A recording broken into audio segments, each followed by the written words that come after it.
Hello guys, कैसे हैं आप लोग। आई होप कि आप सब खुश रहे हों, अच्छे रहे हों। तो देखिए, आज की कविता है सॉरी, कविता कह रहा हूँ।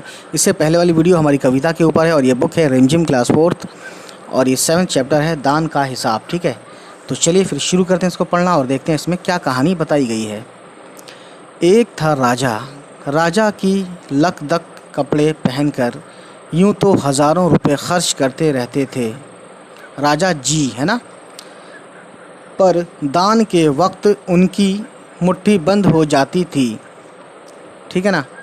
राजसभा में एक से एक नामी लोग आते रहते थे। राजसभा यानी जहाँ पे राजा का जो एक तरह बड़ा सा हॉल होता है, वहाँ पे सभा लगती है, फंक्शन होता है। ठीक है, लेकिन गरीब दुखी विद्वान सज्जन, विद्वान यानी कि जो एक नॉलेज वाला हो, एजुकेटेड पर्सन, सज्जन यानी बढ़िया शरीफ आदमी, इनमें से कोई भी नहीं आता था, क्योंकि वहाँ पर इनका बिल्कुल सत्कार नहीं होता था, यानी इज्जत नहीं देती थी इनको। ठीक है, देखिए ये गलत बात है राजा साहब की। एक बार उस देश में अकाल पड़ गया। अकाल यानी कि एकदम से सूखा पड़ जाना है ना, और कोई भी फसल नहीं होना, यानी कि खाने पीने के भी लाले पड़ जाना और भूखों मरने वाली बात आ जाना। पूर्वी सीमा के लोग भूखे प्यासे मरने लगे। राजा के पास खबर आई। वे बोले, यह तो भगवान की मार है, इसमें मेरा कोई हाथ नहीं है। तो इस तरह से इन्होंने अपना जान छुड़ाया है ना, बहाना मार के। लोगों ने कहा, महाराज राज भंडार से हमारी सहायता करने की कृपा करें, जिससे हम लोग दूसरे देशों से अनाज खरीद कर अपनी जान बचा सकें। राजा ने कहा, आज तुम लोग अकाल से पीड़ित हो, कल पता चलेगा कहीं भूकंप आया है, परसों सुनूंगा कहीं के लोग बड़े गरीब हैं, 2 वक्त की रोटी नहीं जुटती। इस तरह सभी की सहायता करते करते जब राज भंडार ख़त्म हो जाएगा, तब खुद मैं ही दिवालिया हो जाऊंगा। यह सुनकर सभी निराश होकर लौट गए। निराश यानी कि उदास होकर, गम में आकर, दुखी होकर। ठीक है, या नाउम्मीद इसका वर्ड है, निराश। अब देखिए गाइस, इधर अकाल का प्रकोप यानी कि जो उसकी प्रॉब्लम थी, जो उसका जो एक तरह से जो परेशानी थी, बहुत बड़ी परेशानी, फैलता ही जा रहा था। ना जाने रोज़ कितने ही लोग भूख से मरने लगे। लोग फिर राजा के पास पहुँचे। उन्होंने राजसभा में गुहार लगाई, दुहाई महाराज, आपसे ज़्यादा कुछ नहीं चाहते, सिर्फ 10,000 रुपये हमें दे दें तो हम आधा पेट खाकर भी ज़िंदा रह जाएंगे। जी गाइस, राजा ने कहा, 10,000 रुपये भी क्या तुम्हें बहुत कम लग रहे हैं? और उतने कष्ट से जीवित रहकर लाभ ही क्या है? यानी इसका कहने का मतलब मरी जाओ तुम, फिर जिंदगी क्यों, बताइए। एक व्यक्ति ने कहा, भगवान की कृपा से लाखों रुपए राजकोष में मौजूद हैं। जैसे धन का सागर हो, उसमें से एक आध लोटा ले लेने से महाराज का क्या नुकसान हो जाएगा। सही बात है। तो ये देखिए, ये राजा है, मोटू पेट है ना, ये पेट निकला हुआ है इसका, और ये बेचारा गरीब, और इसका पेट भी अंदर रहता है, ये तो आप जानते हैं पहले से। ठीक है ना, और इसको ये भगा रहा है। ठीक, तो गाइस बहुत अफसोस की बात है, इसमें कहानी में काफ़ी दर्द भरी कहानी है ये गरीब इंसान की। राजा ने कहा, राजकोष में अधिक धन है तो क्या उसे दोनों हाथों से लुटा दूं? एक अन्य व्यक्ति ने कहा, महल में प्रतिदिन हज़ारों रुपए इन सुगंधित वस्त्रों, यानी सुगंधित बोलते हैं महकते हुए कपड़ों, मनोरंजन यानी कि एंटरटेनमेंट, और महल की सजावट में खर्च होते हैं। ठीक है, यदि इन रुपयों में से ही थोड़ा सा धन ज़रूरतमंदों को मिल जाए, ज़रूरतमंदों यानी जो गरीब हैं या जिनको नीडी पर्सन जो है ना, तो उन दुखियों की जान बच जाएगी, क्योंकि यहाँ पे जान बचाना ज़रूरी था। ठीक है, भूखे मर रहे थे लोग, और राजा सुन नहीं रहा था। देखिए, यह सुनकर राजा को क्रोध आ गया। अब ये बातें सुनी तो राजा को गुस्सा आ गया। ठीक है, वो गुस्से से बोला, खुद भिखारी होकर मुझे उपदेश दे रहे हो? यानी इनका कहने का मतलब है भिखारी उपदेश थोड़ी देता है। मेरा रुपया है, मैं चाहे उसे उबाल कर खाऊं, चाहे तल कर। ठीक है, मेरी मर्ज़ी। तुम अगर इसी तरह बकवास करोगे तो मुश्किल में पड़ जाओगे। इसलिए इसी वक्त तुम चुपचाप खिसक जाओ। ठीक है गाइस। अब देखिए गाइस, बहुत अफसोस की बात हो रही है यहाँ पे। राजा का क्रोध देखकर लोग वहाँ से चले गए। राजा हंसते हुए बोला, छोटे मुंह बड़ी बात, अगर 100-200 रुपये होते तो एक बार सोच भी सकता था। पहरेदारों की खुराक 2-4 दिन कम कर देता और यह रकम पूरी भी हो जाती, मगर 100-200 से इन लोगों का पेट नहीं भरेगा। एकदम 10,000 मांग बैठे। छोटे लोगों के कारण नाक में दम हो गया है। तो ऐसा बोला राजा ने। ठीक है, इनके जाने के बाद अब देखिए क्या होता है गाइस, कहानी में नया ट्विस्ट आता है कि नहीं। यह सुनकर वहाँ उपस्थित लोग हाँ हूँ कह कर रह गए, मगर मन ही मन उन्होंने भी सोचा राजा ने यह ठीक नहीं किया। ज़रूरतमंदों की सहायता करना तो राजा का कर्तव्य है। 2 दिन बाद ना जाने कहाँ से एक बूढ़ा सन्यासी राजसभा में आया। उसने ठीक है राजा को आशीर्वाद देते हुए कहा, दादा कर्ण महाराज, बड़ी दूर से आपकी प्रसिद्ध सुनकर आया हूँ। सन्यासी की इच्छा भी पूरी कर दें। ठीक है, अपनी प्रशंसा सुनकर राजा बोला, ज़रा पता तो चले तुम्हें क्या चाहिए। यानी पूछता है क्या चाहिए। यदि थोड़ा कम मांगो तो शायद मिल भी जाए। सन्यासी ने कहा, यानी ये बोलता कम मांगो तो मिल जाए। राजा ने सन्यासी से कहा। अब सन्यासी ने क्या कहा। सन्यासी ने कहा, मैं तो सन्यासी हूँ, मैं अधिक धन का क्या करूँगा। मैं राजकोष से 20 दिन तक बहुत मामूली भिक्षा प्रतिदिन लेना चाहता हूँ। मेरा ठीक है भिक्षा लेने, यानी कि जो भिक्षा समझ लीजिए कि एक तरह से कुछ खाने पीने की चीज़ या कोई भी ऐसी चीज़ जो मांगी जाती है ना, जो साधु लोग मांगते हैं। भिक्षा लेने का नियम इस प्रकार है, मैं पहले दिन जो लेता हूँ दूसरे दिन उसका दुगुना, फिर तीसरे दिन उसका दुगुना, फिर चौथे दिन तीसरे दिन का दुगुना, यानी मल्टीप्लाई बाई 2 होता रहता है। ठीक है, इसी तरह से प्रतिदिन दुगुना लेता जाता हूँ। भिक्षा लेने का मेरा यही तरीका है। चलिए गाइस, सब देखते हैं क्या है कहानी। राजा बोला, तरीका तो समझ गया, मगर पहले दिन कितना लेंगे, यही असली बात है। 2-4 रुपयों से पेट भर जाए तो अच्छी बात है, मगर एकदम से 20-50 मांगने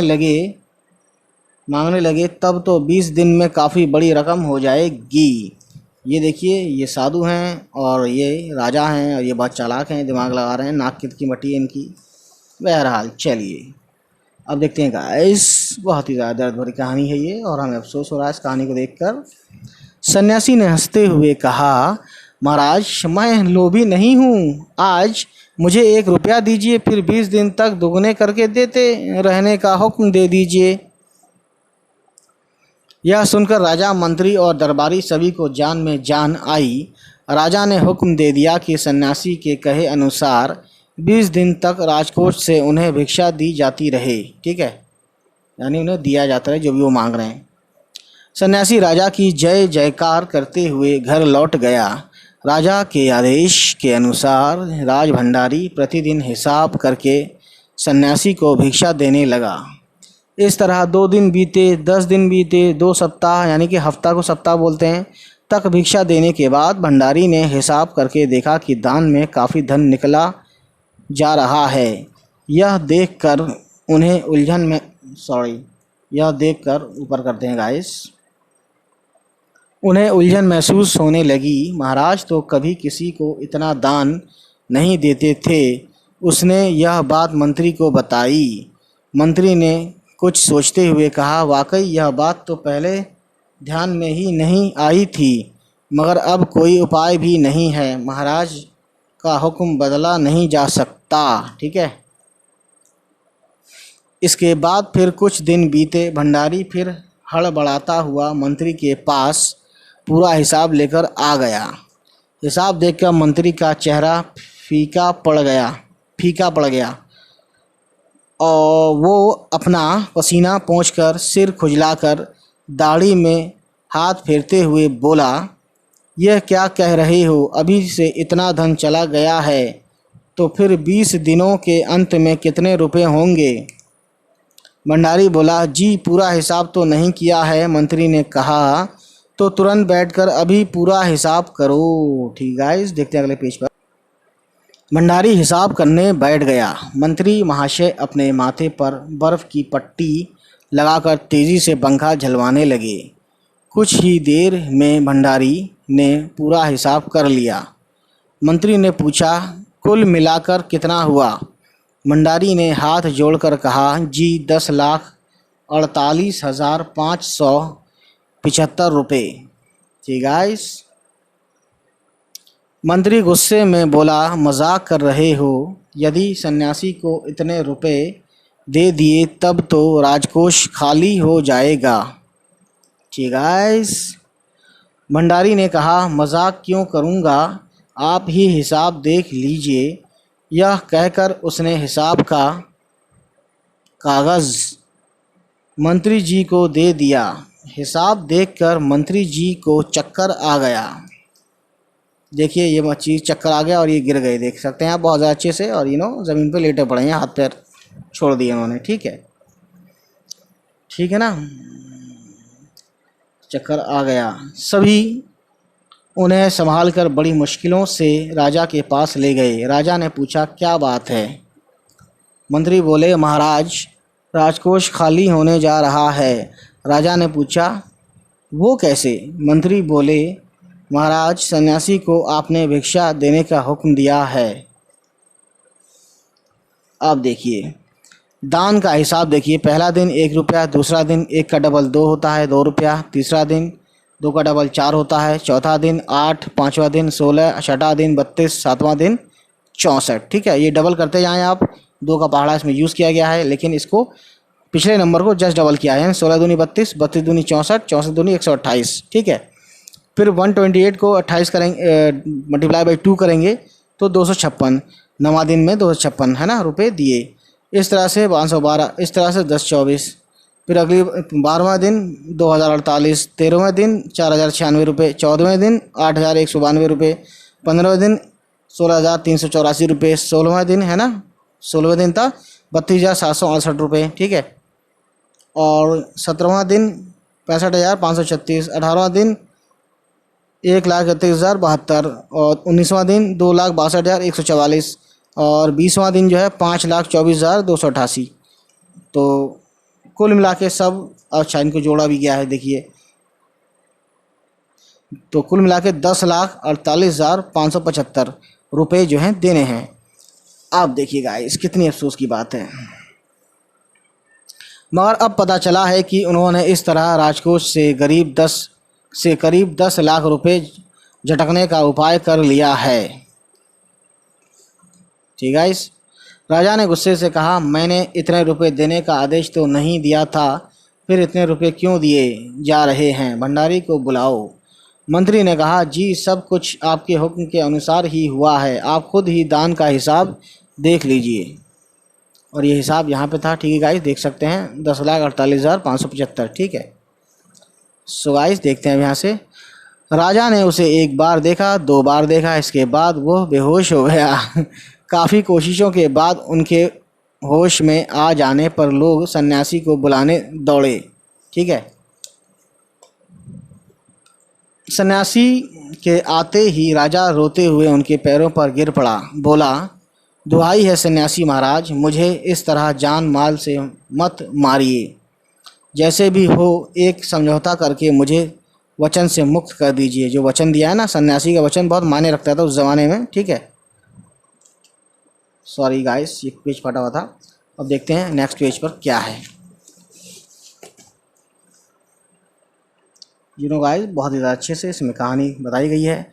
अगर आपको 20 दिन तक भिक्षा दी गई तो राजकोष खाली हो जाएगा, फिर राजकाज कैसे चलेगा?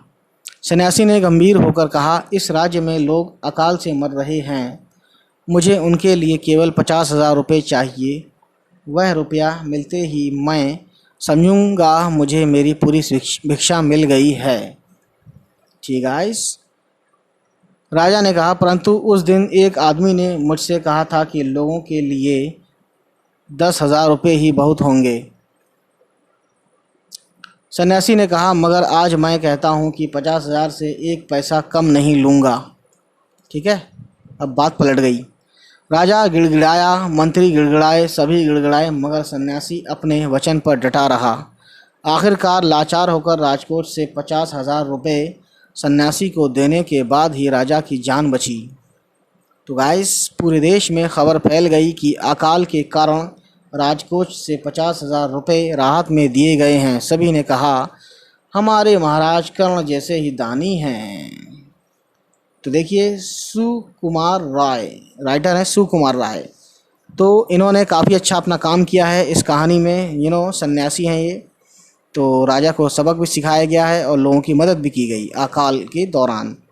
तो गाइस, आज की कहानी इतनी ही, और नेक्स्ट टाइम जब हम कहानी लेकर आएंगे तो ये कविता पढ़ेंगे। कौन, कविता का नाम ही है कौन। ठीक है, चलिए फिर गाइस, मिलते हैं आपसे। Bye bye, take care.